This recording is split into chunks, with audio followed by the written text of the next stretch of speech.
ആവണങ്ങാട്ടിൽ വിഷ്ണുമായ അല്ലെങ്കിൽ ആവണങ്ങാട്ടിൽ ചാത്തന്മാർ എന്ന നാമം പരസഹസ്രം ആണ്ടുകളായി കേരളീയർ ഭക്ത്യാദരപൂർവം സ്മരിക്കാറുള്ളതാണല്ലോ. നിഷ്കളങ്കമായ ഭക്തിവിശ്വാസത്തോടെ ആശ്രയിച്ചു വരുന്നവർക്ക് ഇന്നും ഭഗവാൻ അഭീഷ്ടകാര്യപ്രധാനനാണ്.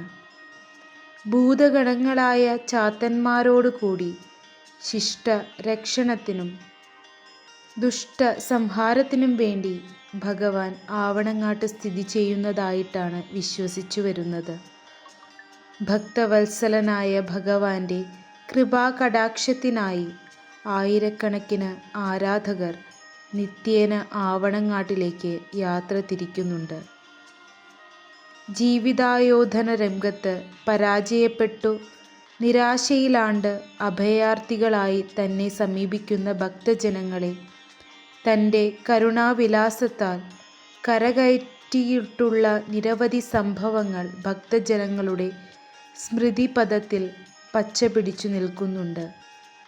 സ്നേഹസ്വരൂപിയായ കരുണാമൂർത്തിയുടെ രൂപം ഒരു വശത്തും അനീതിക്കും അധർമ്മത്തിനുമെതിരെ രൗദ്രഭാവം പൂണ്ടു നിൽക്കുന്ന രൂപം മറുവശത്തും നിറഞ്ഞു നിൽക്കുന്ന ആവണങ്ങാട്ട് ശ്രീ വിഷ്ണുമായയെ ഭക്ത്യാദരപുരസ്സരം മാത്രമേ ആരും സ്മരിക്കാറുള്ളൂ.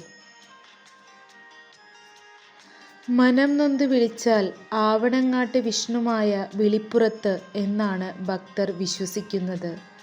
അനുഭവം മറിച്ചല്ല തന്നെ.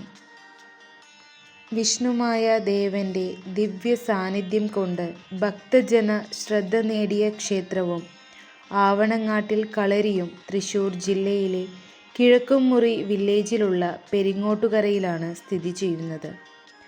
പുരാണങ്ങളിലും ഇതിഹാസങ്ങളിലും കൂടാതെ കൊട്ടാരത്തിൽ ശങ്കുണ്ണി രചിച്ച വിഖ്യാതമായ ഐതിഹ്യമാലയിലും ഈ ക്ഷേത്രത്തെക്കുറിച്ച് പരാമർശിച്ചിരിക്കുന്നതായി കാണാം. ശ്രീ വിഷ്ണുമായയുടെ ദിവ്യ ചൈതന്യവും ആകർഷണീയതയും തികച്ചും വിവരണാതീതമാണ്. അത് ഭാരതത്തിനകത്തുനിന്നു മാത്രമല്ല വിദേശ രാജ്യങ്ങളിൽ നിന്നുപോലും ഭക്തരുടെ അനുസ്യൂതമായ പ്രവാഹം എക്കാലവും ഒരുപോലെ ആകർഷിച്ചു വരുന്നു. തനതായ മഹത്വവും സവിശേഷതയും അവകാശപ്പെടാവുന്ന ക്ഷേത്രമായ ശ്രീ വിഷ്ണുമായ ദേവന്റെ ഈ തിരുസന്നിധി ഒരു പുണ്യ പുരാതന തീർത്ഥാടന കേന്ദ്രമായി അതിൻ്റെ എല്ലാവിധ നന്മകളോടുകൂടി ഇന്നും തുടരുന്നു.